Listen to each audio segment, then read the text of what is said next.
The moment the final ball sailed long and Jannik Sinner dropped to his knees in Turin, something unusual happened inside the Pala Alpitour. It wasn't just the roar of a home crowd celebrating their champion. It wasn't just relief after weeks of pressure, or joy after sealing another perfect campaign indoors. It was something deeper, an emotional exhale that Sinner himself had held in for months. His voice cracked when he tried to speak. His hands trembled when he waved to the crowd. Behind the calm, behind the icy persona that so often defines him, something far more human finally surfaced. Because this wasn't just another victory. This was vindication. 12 months earlier, he had finished as world number 1, crowned after a season that placed him at the center of tennis. The expectations were enormous, the pressure suffocating. And then 2024 hit him like a wall. Injury, absence, forced inactivity, watching from afar while Carlos Alcaraz lifted Melbourne and Roland Garros. Everyone wondered the same thing. Was Sinner's rise an accident of timing or the beginning of a new empire? In Turin 2025, he answered that question with one of the most complete indoor seasons of the last decade. Undefeated, unbreakable, unshakable. Yet what happened after the final? The press conference, his words, his tone, revealed the real story, the one the scoreline cannot capture. When he sat down, sweat still drying, he didn't talk about rankings. He didn't talk about revenge. He didn't compare seasons or demand sympathy for the time he lost. He said something much more revealing. I feel like a better player than last year. That's what matters. A sentence that defines a champion. Because last season he had the trophies, but not the consistency. He had the ranking but not the identity.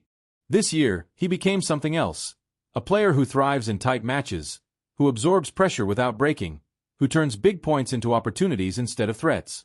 And nowhere was that more visible than in the final against Alcaraz. The match was a knife fight disguised as a tennis match. 2 sets, both tense, both decided by razor-thin margins. They know each other too well. They anticipate each other too well. They expose weaknesses in ways no one else can. And yet in the key moments, the breakpoints, the 30-alls, the delicate shifts of momentum, Sinner didn't blink. Pressed on that, he didn't hide. Small details made the difference, he said. He even admitted, I was lucky with a shanked return. Humility from a man who just conquered his fortress. But then he added something that instantly changed the temperature of the room. I felt like we were both playing great tennis at the end. This rivalry has evolved into something rare. 2 athletes who bring out the absolute peak in each other, who stretch each other to limits no one else can reach, who grow because the other exists. And Sinner knows it. He feels it. He respects it. He embraces it. When asked about Alcaraz, his tone softened. We are good friends off the court. We respect each other in a very healthy way. A rivalry built not on hate, but on mutual assent. That's dangerous. Because rivalries driven by animosity burn fast. Rivalries driven by respect last for a decade. Then came the sentence no one expected, the one that confirmed why this victory meant so much. I feel like I improved because of the losses. I tried to see the positive things and evolve. This wasn't Sinner the athlete talking. It was Sinner the adult. Sinner the mature champion. Sinner the architect of his own destiny. And Turin wasn't the end. It was the statement. As the questions continued, something even more revealing emerged. Sinner didn't simply talk about the final. He talked about evolution. About the grind behind the scenes. About the hours that no one watches, the frustration that no one films, the rebuilding that no one applauds. His voice steadied, and suddenly he wasn't celebrating a trophy, he was explaining a transformation. Because 2025 didn't make sense on paper. 4 Grand Slam finals. An undefeated indoor season. A late-year surge unlike anything he had produced before. All after months of forced inactivity. All after the most difficult mental stretch of his career. He didn't dodge the truth. He didn't pretend the season was smooth. He admitted that every loss, every single one, became a weapon. I tried to see the positive thing in every defeat, he said. And evolve. That word echoed in the room. Evolve. Not improve. Not adjust. Not modify. Evolve. Become something new. Something beyond what existed before. He explained that missing months of competition gave him a strange gift, perspective. It forced him to confront what type of player he wanted to become.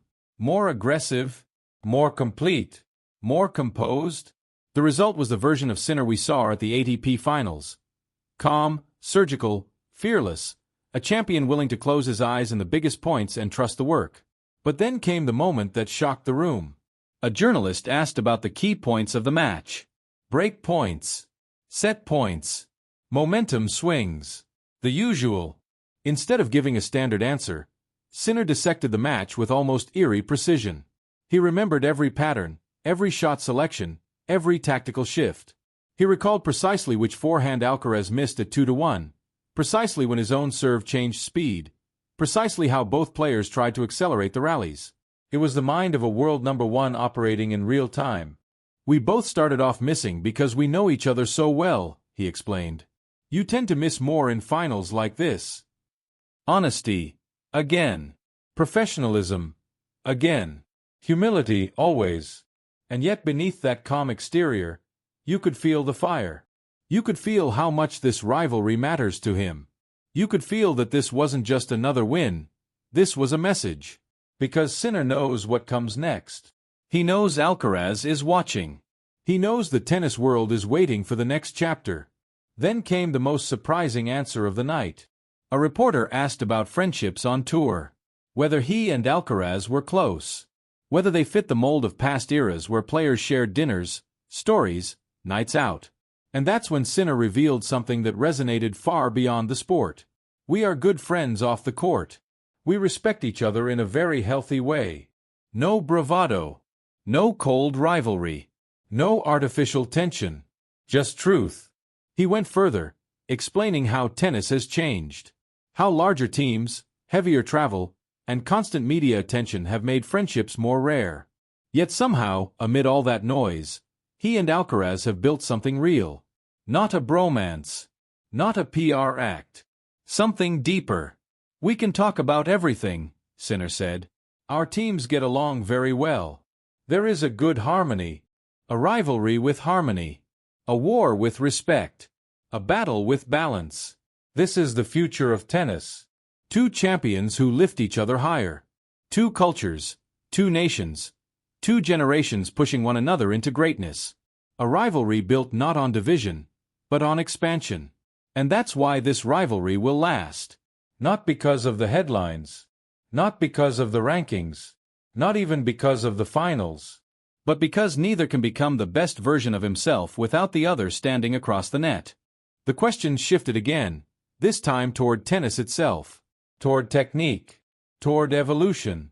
And that's when Jannik Sinner revealed something that instantly became one of the most important statements of the night. A journalist asked about the improvements since the US Open. Specifically, serve variation and shot diversity, two areas where he had been criticized in the past. Sinner didn't hesitate. They have evolved in a positive way, he said.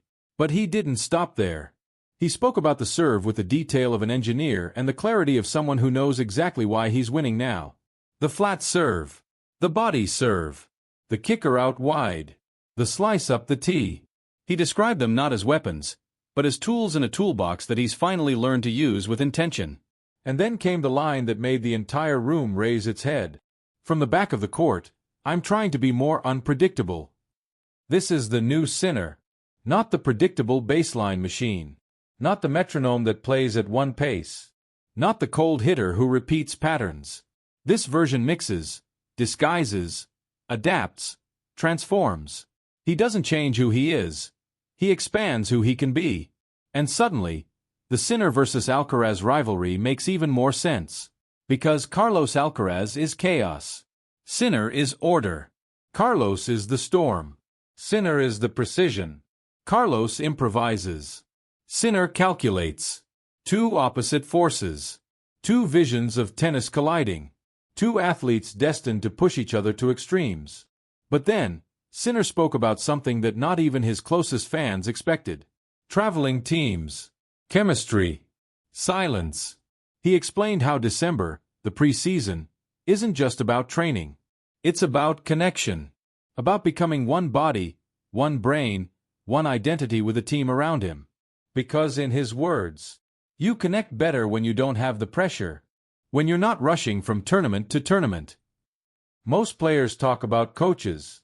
Very few talk about connection. Even fewer understand it. This is exactly why Sinner and Alcaraz have raced ahead of everyone else. They don't just hit harder, they think deeper. And then the temperature in the room changed. A journalist asked the question everyone wanted to hear. Are you and Alcaraz friends? Sinner smiled, and for the first time all night, he paused. He carefully described how tennis friendships work. How players bond differently today than 20 years ago. How big teams and packed schedules make it harder to share dinners, conversations, private moments. And then he dropped the truth. With Carlos it's different. Because of on-court reasons. Different. Unique. Defined by battle. Shaped by respect. This isn't a casual friendship. This is a rivalry that has matured into something sacred. Sinner explained it with a sincerity that stunned everyone. We can talk about everything. We respect each other in a very healthy way. Our teams get along well.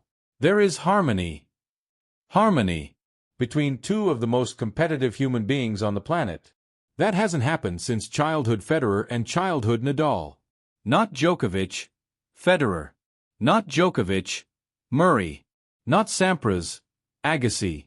This is different. This is modern. This is mutual creation. Alcaraz shapes Sinner. Sinner shapes Alcaraz. One becomes better because the other exists. A rivalry that grows both players instead of destroying them. Then Sinner addressed something even deeper.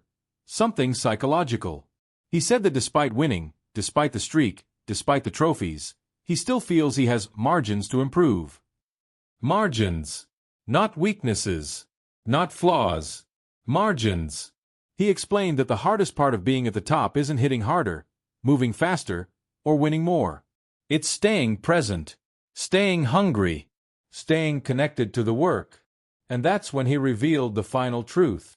In December, without pressure, we build the version of me that you see next year. A new version every year. A new Sinner every season. An evolution that never stops. This is why he wins indoors. This is why he is unfazed by finals. This is why the rivalry with Alcaraz remains perfectly balanced. Because while Carlos innovates through creativity, Sinner evolves through structure. Two paths. One destiny. A rivalry that is rewriting tennis. When the press conference seemed to be ending, a final question brought everything together. Rivalry, friendship, evolution, pressure, and it pushed Sinner to open up like almost never before. A journalist asked him directly, "How do you prepare mentally for another year of battles with Alcaraz?" Sinner leaned back, exhaled, and delivered one of the most revealing answers of his career. He said that facing Alcaraz is unlike preparing for anyone else. That Carlos forces him into a state of constant alertness, where every detail matters, where every serve placement, every step inside the baseline, every moment of hesitation can change the outcome of a match. And then he added something that instantly became headline material. Carlos makes me a better player. Every time we play, I evolve. This wasn't flattery. It was honesty. A direct acknowledgement that his greatest challenger is also his greatest catalyst. He explained that against most players, he feels in control. He can dictate, place patterns, build points deliberately. But against Alcaraz? I have to reach a different level. If I don't, I lose. Simple, clear, brutal. The pure definition of a rivalry that elevates the sport. He said that when he prepares for Carlos, his entire team shifts modes. Training intensifies. Sessions get longer. Tactical analysis becomes sharper. And everyone in his camp knows it. Facing Alcaraz is like facing the mirror that reflects your limits. But then, he went deeper. Far deeper than anyone expected. He talked about something that modern sports rarely address openly. The emotional cost of excellence. Sinner admitted that being at the top is not only physical and tactical, it's psychological. That pressure doesn't come from the crowd, or the media, or the rankings. Comes from within. I expect a lot from myself. Sometimes too much. For the first time, the room went completely silent. He confessed that losing used to hit him harder. That early in his career, every defeat felt like a wound. But this season, something changed. I learned to lose differently. To see losses as catalysts, not catastrophes. To understand that setbacks are maps pointing toward evolution. And that the presence of players like Alcaraz accelerates that growth. He said the key to surviving this rivalry is balance. Something he didn't have in the past. Balance between intensity and calm. Between ambition and patience. Between wanting to win everything and knowing that even the greatest champions lose. And then he delivered the line that defines the entire 2025 season. We are good for tennis because we respect the sport and we respect each other. Respect. Honesty. Admiration without fear. Competitiveness without toxicity. This is why the world is obsessed with Alcaraz versus Sinner. This is why their finals feel like grand slams even when they're not. This is why every point goes viral. This is why the stadiums explode when they strike the ball. Because this rivalry has something the tennis world hasn't seen in almost 2 decades. Mutual elevation. 2 young players pushing each other to unimaginable heights. Without hate. Without drama. Without ego. Just hunger. Just passion. Just greatness. But then came the final answer. The last quote that lit up social media. A journalist asked, "Do you think this rivalry will define your career?" Sinner smiled softly. "Maybe.